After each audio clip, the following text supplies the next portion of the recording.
When we talk about Omega level power and ability, generally we're talking about mutants in Marvel, but really any skill set that can't have its upper limit precisely defined might qualify as Omega level. You could probably use the term, well, what about Alpha and Omega level?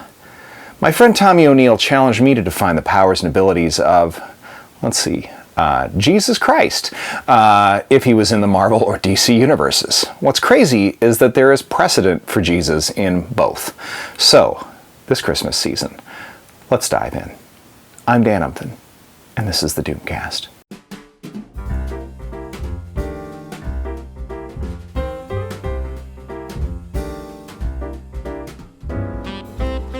Merry Christmas week, and I hope that this finds you all very well. Folks, this week I'm covering the powers and abilities of the Son of Man himself, Jesus H. Christ.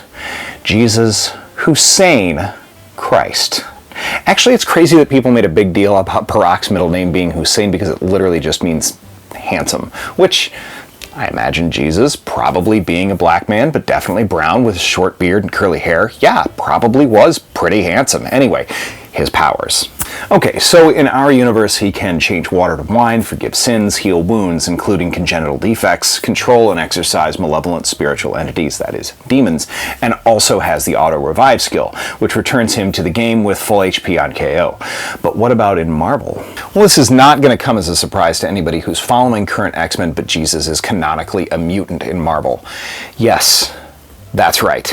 In Kieran Gillen's Immortal X-Men, Exodus refers to Jesus as the Nazarene mutant. Now, it's not quite clear yet whether or not Exodus knows for a fact that he was a mutant, or only surmises that because Exodus, who is a former French crusading Catholic knight, holds a new religion of mutantdom and believes that Jesus was a precursor to that or something like that. But let's examine this. Because if Jesus is a mutant, then his powers are probably remarkably similar to Exodus.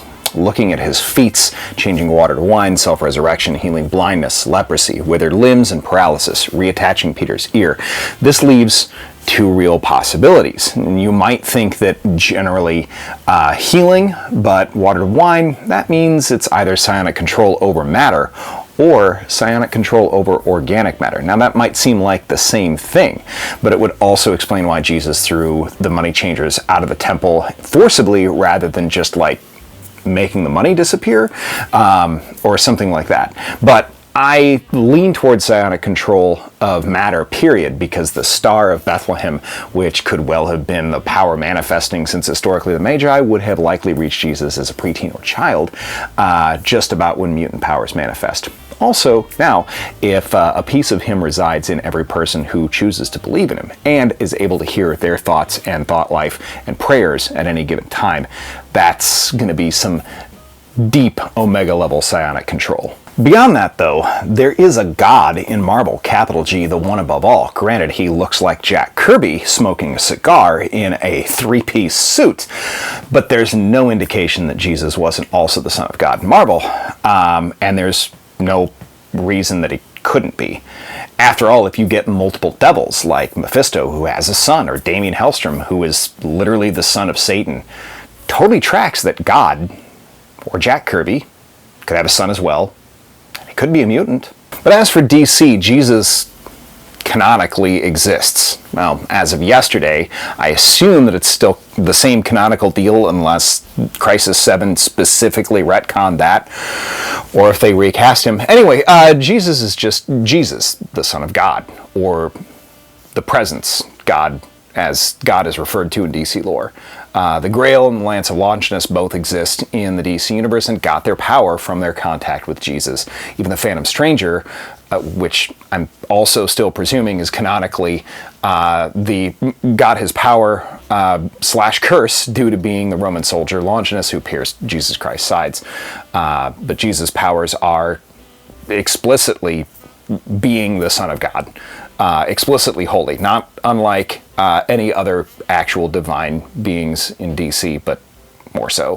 Which, if that's the case, then that means that Jesus in DC Comics has the ability, power that he doesn't actually use, and could. The ability to command the Spectre, Zariel, pretty much any angel that you could imagine. I mean, by this token, Jesus pretty much has unlimited power in DC, like vastly more than he would as a mutant at Marvel, because the Spectre is functionally so overpowered to a point where it's godlike, and theoretically Jesus would have to be beyond that as the direct son of, or the presence itself. So, and he just willingly chose to die in a mortal body just to be resurrected and have passed on some power through the spear and the grail, and then also to believers as well. This goes way beyond matter manipulation. At DC, Jesus is actually divine and transcendent. Doesn't use that power, just like in this universe. Hasn't actually intervened directly in anything immediately. I'm not here debating the divinity of Jesus Christ in reality. I'm also not being sacrilegious here either. I'm just engaging in an in-universe thought experiment purely based on what we know about how each of those comic universes work, or are supposed to work with Jesus, the historical and religious person thereof, would or does function within them. Anyway, thanks to Tomme for suggesting this idea, and I do hope that this Christmas season finds you all happy and healthy and well and full of peace on earth and goodwill to mankind and mutant kind. Thanks everybody for watching. We'll see you again soon.